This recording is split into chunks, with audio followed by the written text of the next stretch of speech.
kakhulu praise team yethu la kusihlabelela kahle kakhulu kangaka. Angithathele lithuba bazalwane ngibingelele umnikati wenkonzo God the Father, the Son and the Holy Spirit. Inkosi yethu Jesu Kristu ngoba nguye lo sendela timanga. Amen. Ngendlula ngibingelele baqhotha baNkulunkulu bonke umndeni wakaSikhosana, umndeni wakaSilinda, umndeni wakaMavundla. Mamfundisi siyabingelela namhla ngoba namhla ulilela isonweni. Asikabonana ekhaya. Siyabingelela abazalwane baqhotha bonke baqhothe lokuhlabelela. Hallelujah. Bonke labadlala insimbi la siyabingelela. Bazalwane sibingelele bobabe sibashayele intandla bobabe. Sibashayela intandla bobabe ngoba akubi bazalwane nababe. Akubi nemndeni ungakabanga nababe. Angathi mina uvakala yini. Akubi nemndeni ungakabanga nababe. Angikhulumi kulesimanje manje nesiphithiphithi sanyalo. Ngekwenzani for yaNkulunkulu kumele kube ngibabe loya kumake atshele make athi ngicela ukuthi sakhe umndeni bese kube ngibabe lekhaya khabo make ayobatshela khabo make ukuthi umntwaneni uvumile ukuthi singakha umndeni naye sengicela ukuthi nani nimumndeni nisivumele siwakhe umndeni bese labo abakhabo ntombazane basho bathi siyanivumela wakhele umndeni bese babe akhiphe lekakhiphayo abonge khabo make ukuthi bangikhulisele umuntu lengimthandayo bese ke kwakhiwa bazalwane umndeni nanoma umndeni sewakhiwe sekunebantwana labantwana ngekwenzango yaNkulunkulu kube ngekwendlela lekumele kube ngayo abathathi isibongo samake bathatha isibongo sababe ngoba ngobabe lekenta ukuthi kube khona umndeni. So uma ulikholwa ungam-understandi babe ungam-understandi umsebenzi wababe ekhaya uyalahleka ngoba incwadi yabaseKorinte bokuqala chapter 11 ngicabanga ngo verse 3 ithi iprotocol yasezulwini ithi kunaNkulunkulu bese ngaphansi kwaNkulunkulu nguJesu bese ngaphansi kwaJesu umbabe bese ngaphansi kwababe ngibake wayilahla ke wena lokholwa wasuka kuNkulunkulu watibeka wena ungumake ulahlekile. Sikhona bazalwane ingakho ke sithi bobabe ngibo labakha likhaya. I know ukuthi ngenxa yokwanza kwebona umhlaba wethu sewonakele bomake sebanikwe amalungelo futhi babe angabitwa ngesibongo samake akukho evini. Senengakwenda nje ngoba ngithanza into mara akukho evini. Kuthi make uyamsukela kubabe amsome kwakhiwe likhaya sengakwenda ngoba ngithanza thina mara akukho evini ngobabe inhloko nangelive laNkulunkulu ngobabe inhloko ingakho sithi sibashayela intandla bobabe asiyeni bomake sibashayela intandla nabo. Hallelujah. Bomake bazalwane babaluleke ngendlela lesimanga ngoba nanoma ngabe babe angafuna kuwakha umuthi kodwa uma lo kumele amside kuwakha angekho babe kuba ngibabe nje ngoba ugqoke ibhruku. Indvodza ihlonishwa ngoba inemuntu wayo. Indvodza ihlonishwa ngoba inankosikati. Indvodza ihlonishwa ngoba inebantwana. Indvodza ihlonishwa ngoba inelikhaya. So uma indvodza unemali unganalikhaya unganankosikazi unganamndeni inhlonipho iyehla. Umbona nje umuntu ahambe emgwaqeni ukuthi lo yena ugqoke ibhruku uyindvodza mara isithunzi sokuhlonipheka kanaso. Ubona nje noma ngabe baqhamuka babe ahamba nemkakhe indlela lo babingelela ngayo angeke ukuthi etha kubabe ahamba nemkakhe.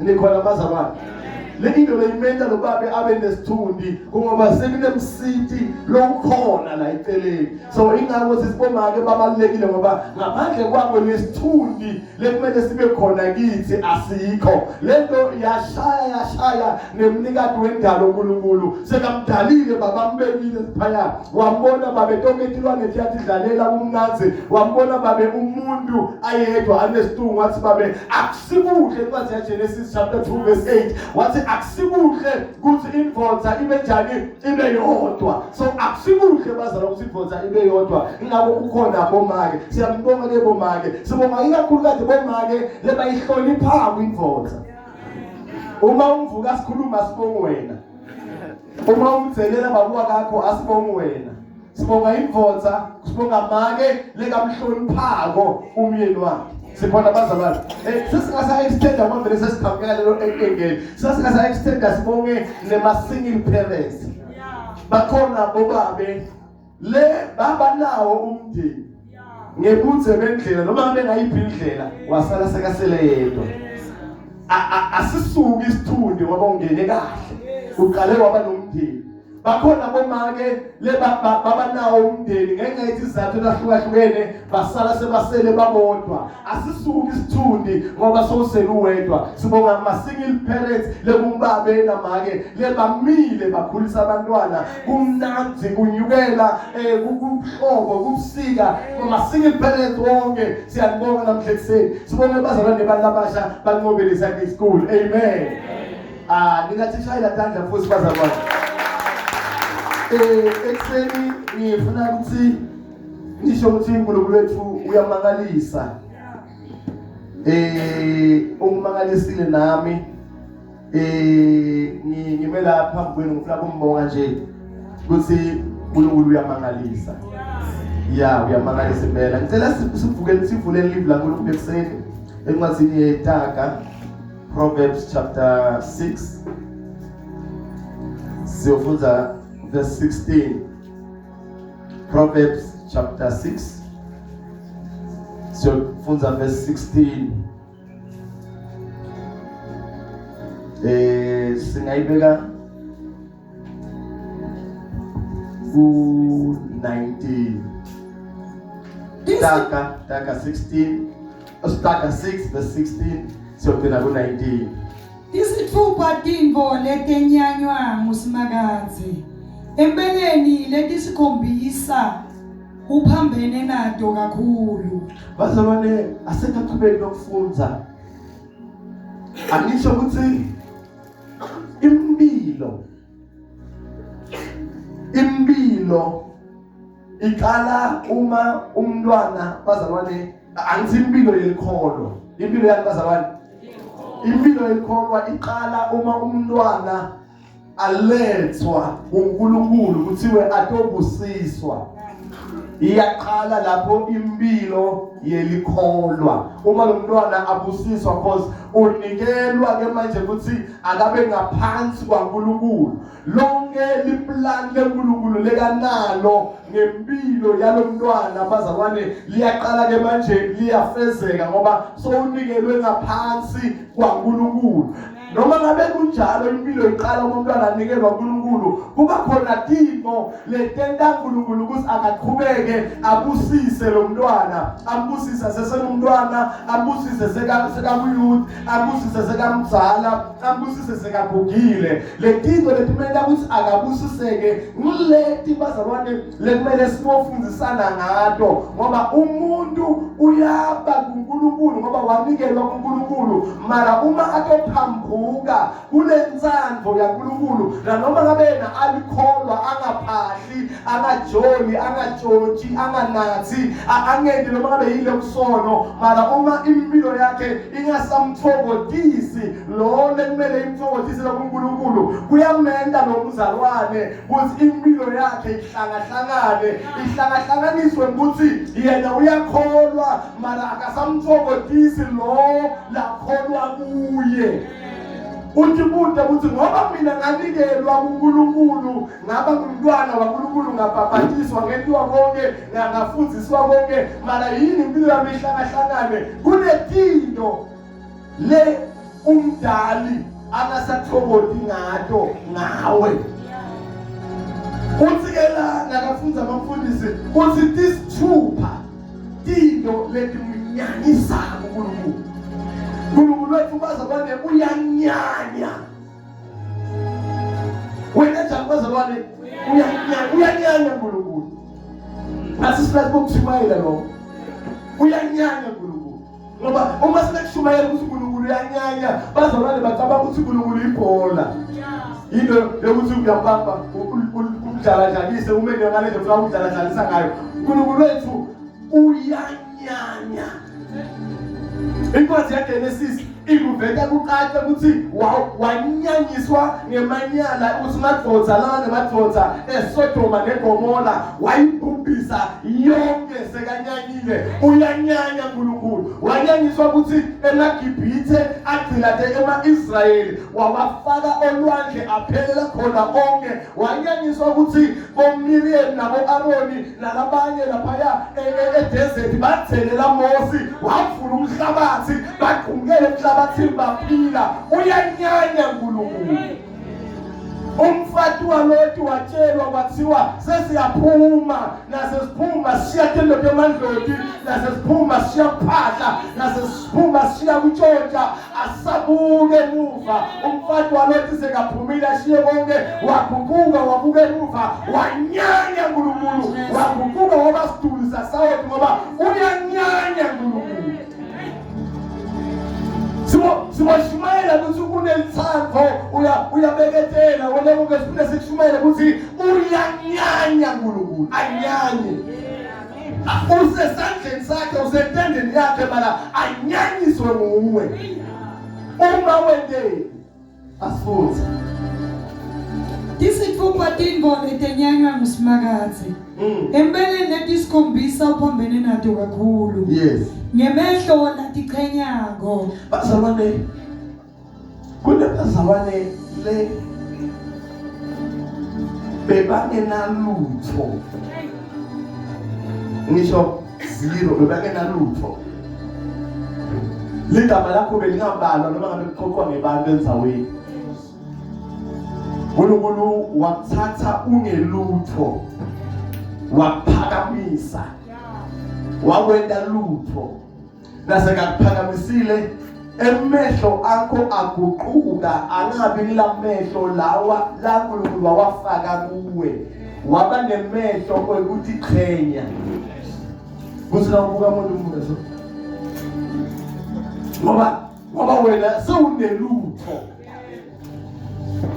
ufuna sithi balele letino mara lamuhla ngifuna sitogqila kakhulu kulamehlo lathi qhenya ucela siqhubeke sibalele letini ngemehlo latiqhenyako nelulwimi lolucala emanga lento ukuthi bazalwane nabeva limnanzi ikofi lebamendele lona kumnanzi kudla lobamphelona kunokuthi athi azivule incwadi yathi 1:14 incwadi lejwayelekile kunokuthi athi azivule John 14 sifunzeni makhelwane ngivakashele sengicezile kunathatiya sengicezile kudla ngomnanzi siyabonga ubheke kahle manje sengidede indzaba lengathi khuluma ngicela sivule John 14 sifunzeni bese siyavula John 14 verse 1 inhlitiyo yenu mayingakhathazeki hawu uNkulunkulu mara bekathini nakathi inhlitiyo yenu mayingakhathazeki kukhuluma likholwa nelikholwa mara likholwa nelikholwa ubathola bayivalile iBhayibheli bawuvalile umthandazo baqala emanga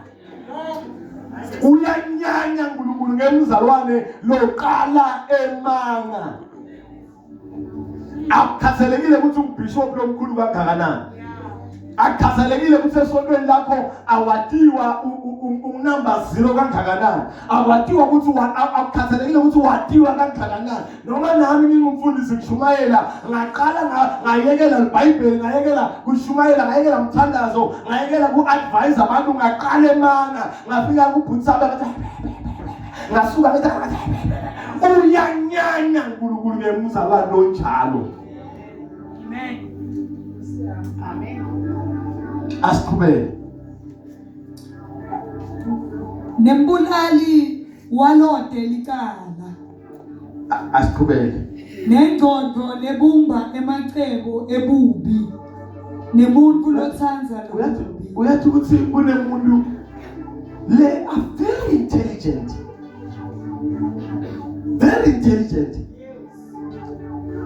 his or her intelligence can change ipolar park ibenzawo lenhle very intelligent person mara kunokuthi asebenzise lobuhlakani kululeka umphebona kudesigner izinto letihle kuqabanga izinto letihle abe very intelligent kudestroya umsebenzi waNkulunkulu nikhona bazalwane umuntu uphiwe hlakanipha uhlakaniphe ngendlela ukuthi kungathi kungathiwa kunenkinga kuvelela kuvela isolution mara ivele same person abe ngulo abayibhodi kakhulu ekudestroye emshadweni wakho udestroye nguye emsebenzini wakho udestroye nguye ebandleni udestroye nguye kubantwana bakho udestroye nguye kwanawe uqobo ube destroyed udestroye nguye are very intelligent uma afikile la kuwe athi kuthi abesikhosana uzawesikhosana ngiyaphila bonke ukuhamba kahle athi ngiyabona uyaphila lethi ngoba kulamalanga ngibona ngathi udoba lenkinga ngoba usonzelana kakhulu ngafuthi athi ngoba esikhosana usho ngani manje futhi sabelo uma ungekho uthi 1 2 3 4 5 ubombona noma ngabahleka ngavumbuka wena yokwadi aprogram nawe ube ready usivele la umvumbuka khona ubone futhi yokwadi asuke kuwe ayekusabela athi niyaphila na wakithi wakangwani athi sabela angifile athi ngiyabona impilo yakhe iyashayina nethi inkinga yakho ukuthi awunaki wena usonzelana kakhulu nababesikhosi babesikhosi ngale ndlela akunyanya ngayo ukubona lethi ungathi mfumbu wena uyaswaqa lo sowugathe kuswaqa kwalo nalo ugathe kuswaqa kwalo nabalodibana noma badibane complex kuloko sibanika nesmile kulona nomgathile ukuthi uyombuka njani bese kabona ukuthi lina nobabili seniyalwa sokucedzile ngani sosukile kini sokungala lo muntu ninaye ene nonke animboni lina nisele nenkinga leyi-2 ene anibona ukuthi inkinga ibamwe usukile sokungala solifuthela ngala ngoba nayifuthele ngala ngiyakala nani seniyaphola uyabuya uthi seniyaxoxa seniyaxoxa mina umshayeli msuzweni uthi wathi omncane uyancelela kanti wena iqale phasi futhe kunabantu labanehlakanipha kokudestroya uyanyanya nkulunkulu utodila nabo utokhala umuntu asiqhubeke nengcondo lebumba emacebo ebubi nemuntu lothanza lokubi nafakazi lothulula emanga bekuthi bazabane uma into ongayadi le awuyadi ngabathi sesizibane lapha esontweni akawathinta madoda uthatha le athathe le uma ungadi lutho mnasekhaya sabela mina ngathi kunkulu yamnyanya umuntu akathi hawuqhobo engathi nambe ngakamnaki sekuthatha ngimnaki sofaka semanga into ongayadi into ongayadi mnasekhaya awuyazi kusemsebenzini kusebandleni kusemshadweni kusesikolweni kukuphi la ukhona into ongayadi awuyadi kubele nemuntu loxabanisa abazalwane nawulala angifuna sithathele bazalwane umuntu lenkulunkulu bekamthanzile ingilosi lenkulunkulu bekayithanzile siyayincwadi ya Isaiah chapter 14 ingilosi lenkulunkulu bekayithanzile ezulwini ngoba wena uqabanga ukuthi ngoba udalwe ngomfanekiso wakhe uNkulunkulu lasekanyanyile toqhubeka akubekedelele uma sekanyanyile uyakhafula uthi encwadini ya Revelation encwadini yesambulo uthi ngifisa ukuthi ngazi ukuthi ungabanza kumbe ushise ngoba njalo sowuhlangene phakathi usivuvu ngento okukhafula emlonyeni wami uyabakhafula uNkulunkulu bantu lese basivuvu emlonyeni wakhe incwadi ya Isaiah chapter 14 asiqale kufunza ngicale verse 8 ngisho tipheshula nemisedara yehla 14 verse 14 ngiyakwenyukela ngetulu kweticongo temafu ngiyawutenda ngifanane naNkulunkulu lesetukwako konke sesihambe kakhulu kuthana siyiqale khona ngifuna siyifunze ngoba indzaba yithe kakhulu asiqale verse 10 yes bonke bayawuphendvula bathi kuwe nawo sewubuthakathaka njengathi nawe sewufanana nathi bonke bukhatikhathi bakho nekuhlabela kwemahabu akho sekwehliselwe phansi enzaweni yalabafile. Lapha zabona umprofeti Isaiah uveta indzaba ya Lucifer. Lucifer asesekhaya ezulwini. Lucifer aletha indumiso kuNkulunkulu. Uthi nakamchaza la Isaiah lapha ku verse 11 uthi bonke bukhathi bakho uma avela Lucifer bekaba njengesibuko sibheke ngaselangeni ongakhona kumbuka akhatimula njengedayimane lonke engele emangayo iyaqopha ngoba bekangabonakala akhatimula lithi nekuhlabelela kwemahabhu akho bekathi nakahlabelela ezulwini kunyakade esigodlo uNkulunkulu ative ukuthi ngiyaphakanyiswa beka a very important angel ezulwini. Asifundzeni futhi nencwadi ya Revelation chapter 12. Revelation chapter 12.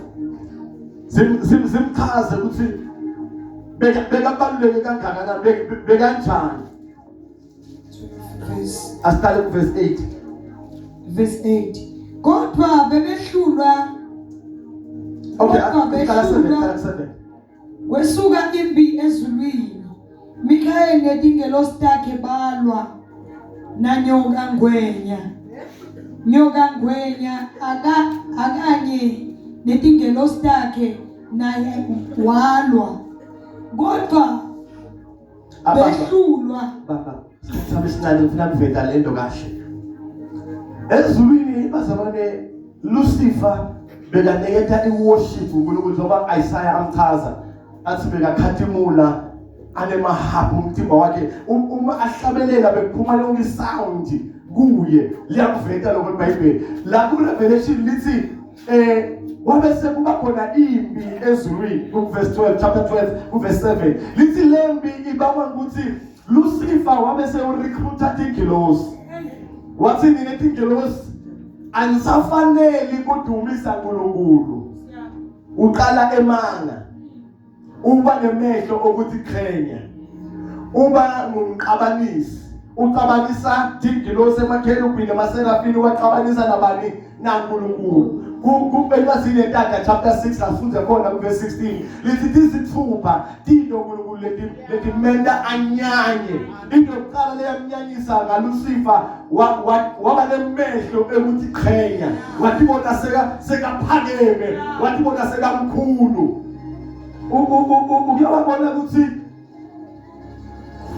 ube ne one room lo utakhelewe nakamnanzi bese uba ne TV yakho lencanyana lengaka lesibhobho ngemuva yabona uthi hlalele ubukele le TV kamnanzi uenjoy impilo uthandaze uzile kudla wente konke bese uNkulunkulu abone ukuthi manje lo mntwana wami lo ayi usembekile yini bese uNkulunkulu ayinwebe le TV akushayelele lekhulu lengane uyayibona lekhulu lengane uyathi kuthi sawunemehlo laphakeme uyobonakala ngani the time usana le yesibhobho bongababidi bomakhelwane kasi namhla ibhola bese sitoyibukela gama namhla yini lamasofu ladlalako lawo mina ngathi lakusala bukela TV ukubukela amasofu ngibukela nje lobuyi ungadina kusala kuma generation nemvango nanani bese tobukela mvango gama lekhathi usana lele khaya awubabidi uyathi kuthi why udibona ngathi awufaneleki wena ukubukela lekhaya selekhathi sewunalenkulu kuba nguwe lothatha ifoni ufonele umzala wakho waseNkomazi hawuzali sephele 4 years yonke sola ngivakasheli bathi mina ngimaye ukuthi sesicabanjiswa yini mzala unemanga awufuni umzala akuvakashele emehlo akho sekakubona sewune TV enkulu manje kuze badokurecognize kuthi nawe sewubambe standard mzala kumele ubabike batongena ekhalakho bese bayibone ke ukuthi une TV enkulu bese bakubonise hey udosile man udosile bese ke wena so uyabuta uthi hey namgcina nini mzala asibani lo ukhona ule Nkosi yami. Sewabanjani ngempilo kuthuthuka ke.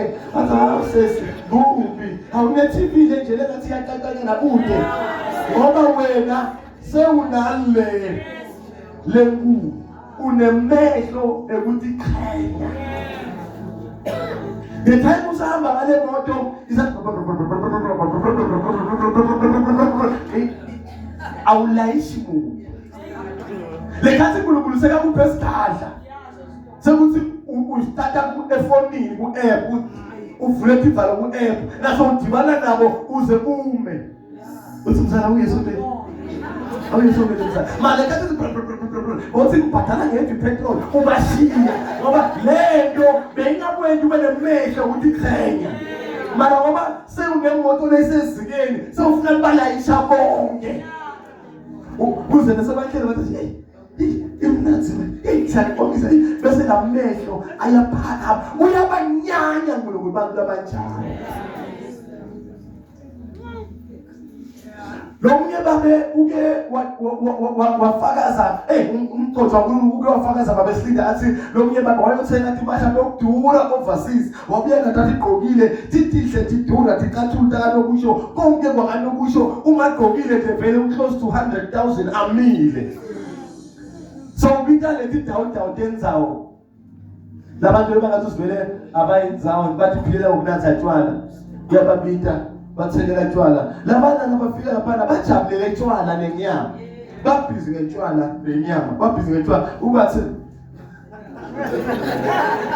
ugcine uyanyanya uyababuda nakachaza mgodo uthi uyababuda uthi nendaba mabomi anisibone lesithathu umthamali anibone lemphulukusama ngoba lento lekafuna bakhomba yona abayazi nokuqala lokuyazi baqala ukuyibona kakhulu bathi bona lesithathulo lesibili ngathi ingwenye kuthi sithi malini abasazi bathi bona nalibhruku lelicile kusithi malini lamehlo ukuthi qhenya akwenta ukuthi uma abantu bangaphakamisi uThixo nathi awukaphakami kahle.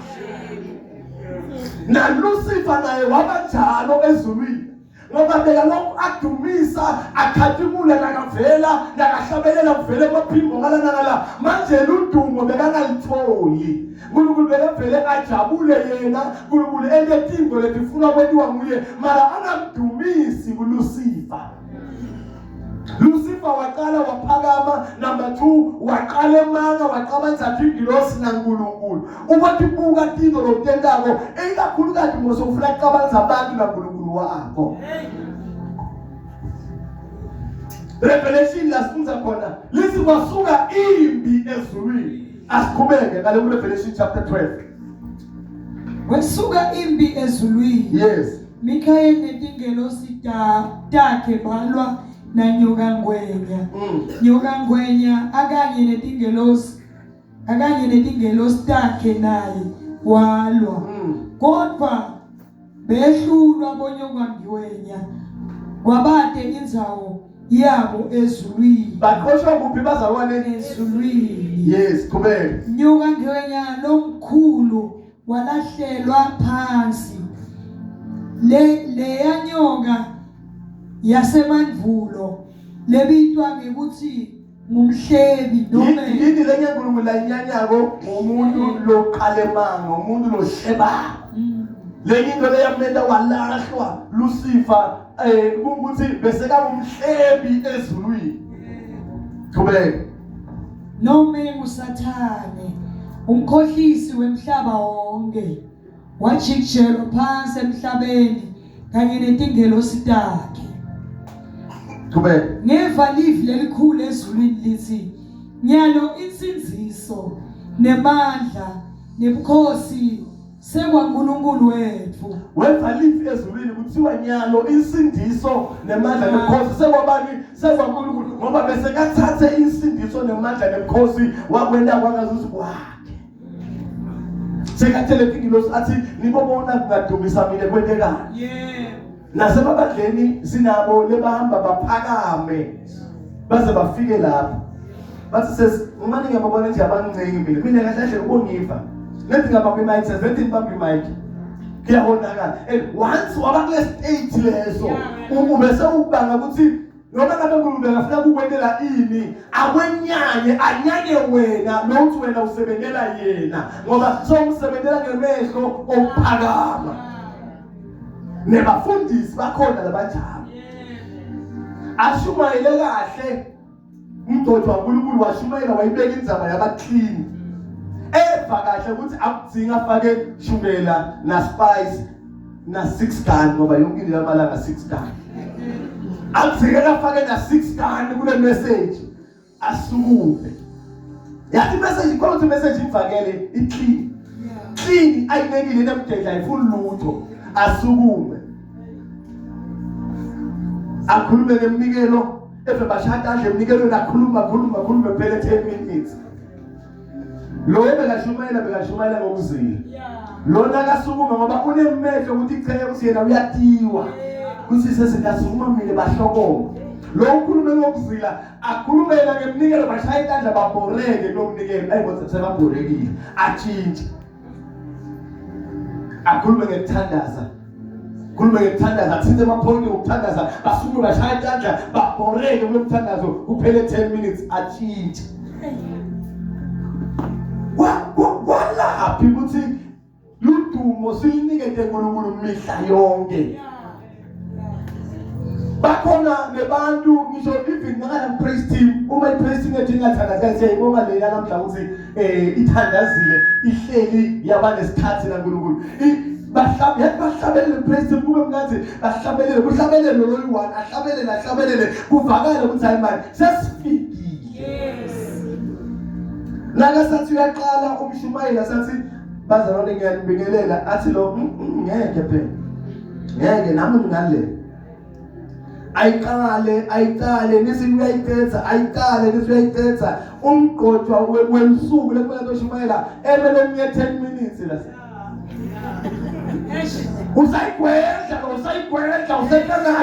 usayigwedla evanibuka ngasali inyaka athi kahlatshintshe athi ayithambele ngala atshintshe eze ekhombe nabe keyboard kudleke isikhathi lethi ufuna naye kuvele labanye bavele nasemthandazweni sithandaza bakwethu wena uphakeme wena uhluleki athule athi simusho lekhathi umoya waNkulunkulu une-order lekhathi umoya we-order so wehla umoya we-order umbathi uyingwele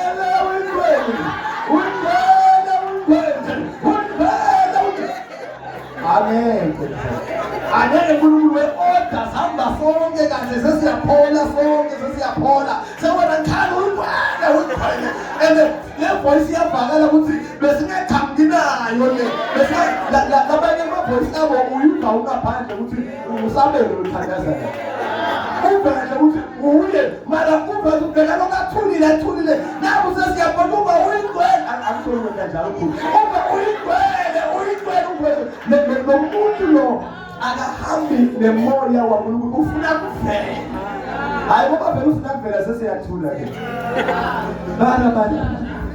bala and kukhona umvuthi ulaso ukhulile ngosini umthandazo lo nedo wokushusha uyawuva siyabonga baba sibongile Nkosi sibonga baba ukuthi wena la ufika kunyakatha Thixo siyabonga baba sizokhe FM ngokunyakatha wethu khona ukusho siyabonga baba Nkosi nakufika wena nalokuyendele uhlala kuyendele zonke nasekwendekile khona katokusho siyabonga baba ukuthi hayibo le 10 minutes yonke naNkulunkulu akakamva lo ukuthi uthini ngoba umthandazo bazobona ufuna sathi ukuthi sihamba ngamoya waNkulunkulu nasesiphelile isikhathi salomthandazo lo moya wonke uyadehlela uthi nokive na ukuthi uyehla lo moya sonke siyacetha amen akekho lofuna kuvela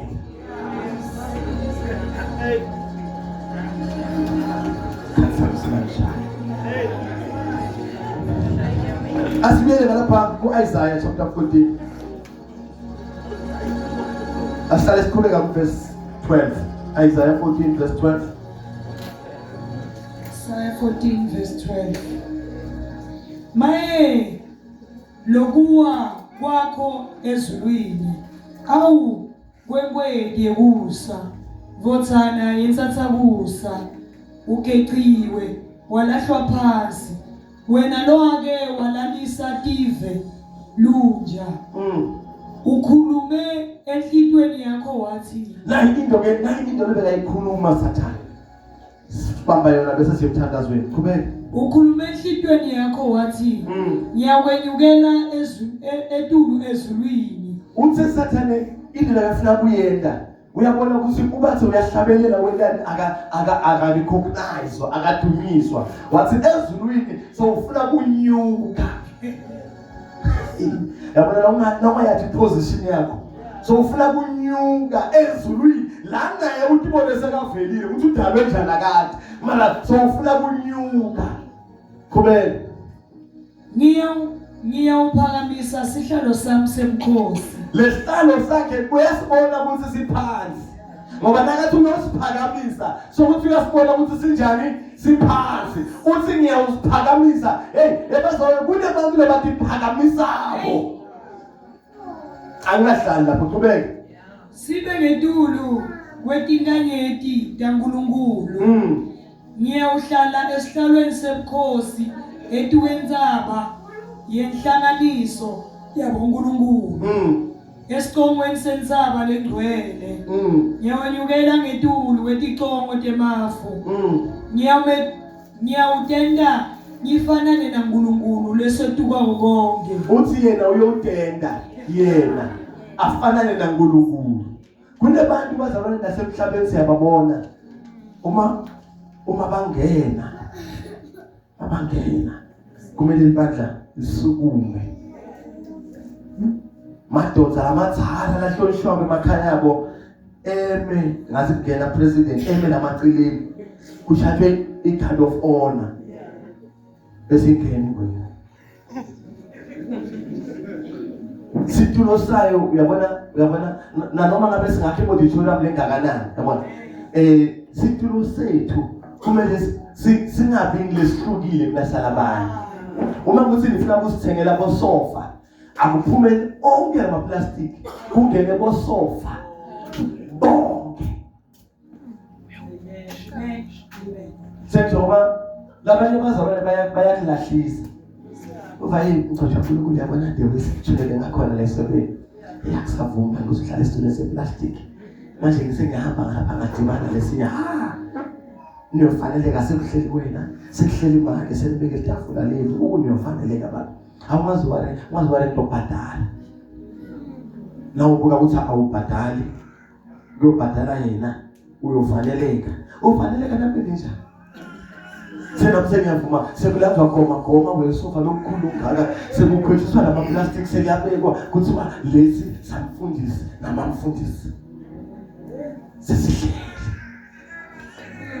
Sesibekelwe Power Rate, Red Bull. Kune bazalwane lamanye Power Rate athemba ngeli imali eminikelo. Kune bazalwane abaqhamuka emakhaya bethe indini ishukela yokwenda litiya kuthethwe imali elisonto kuthenga Red Bull Power Rate kuthengela umncane sekushithe engasuke lapha. Uthi Sathane ngifuna ukuthi ngibe nguNkulunkulu. Njoba ngishumayela so sekunabhudle lekanimele kubabele kanimele.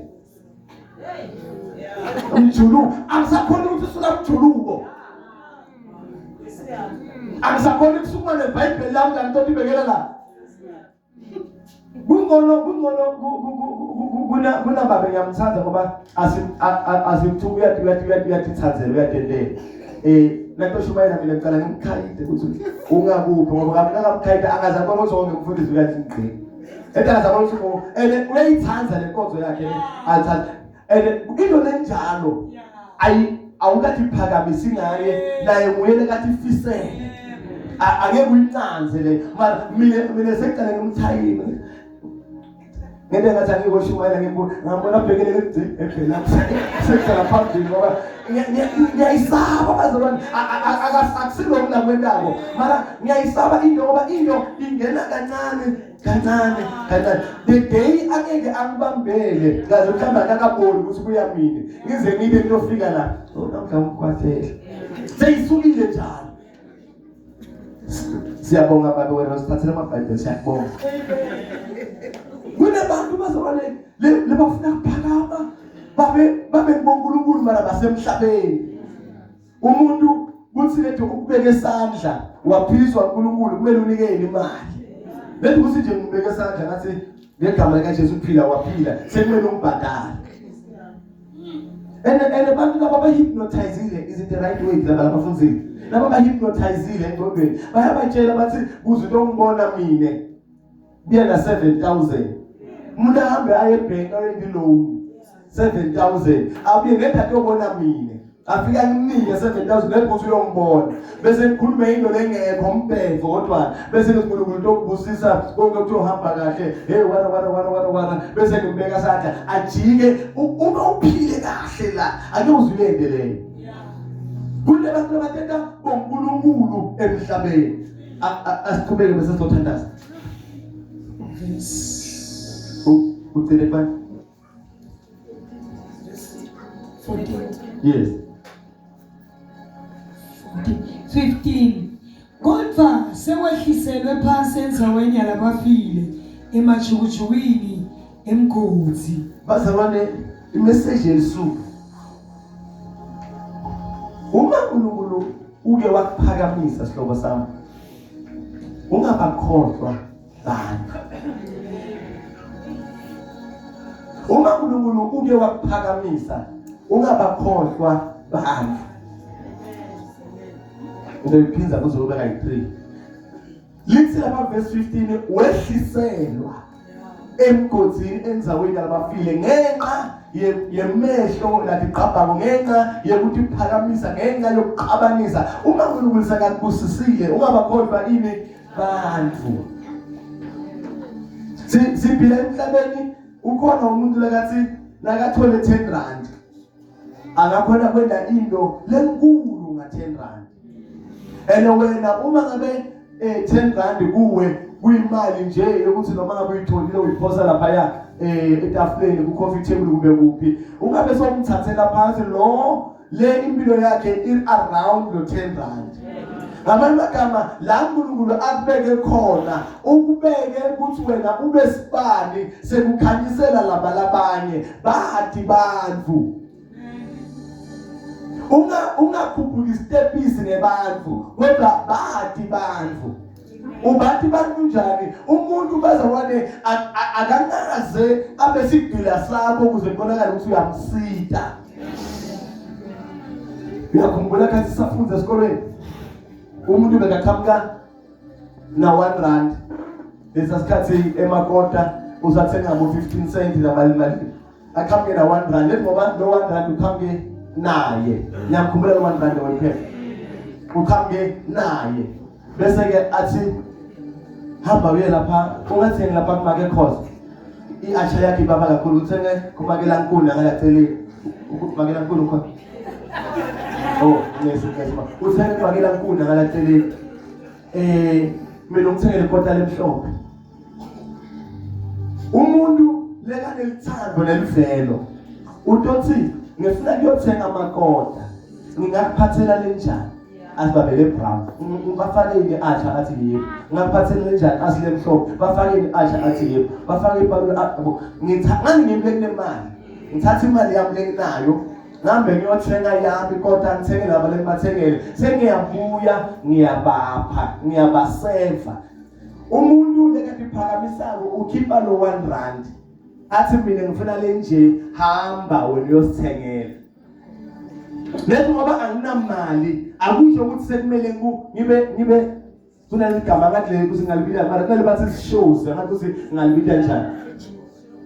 Akuthi anginamali akunangeni ngibe sikhaganyana sakho ukuthi wena so shine ngami. Angiyaniva yini? Bantu kubo bathi nalaba nabo bazalwane le ubabukela phansi lamuhla kusasa uyomthinga.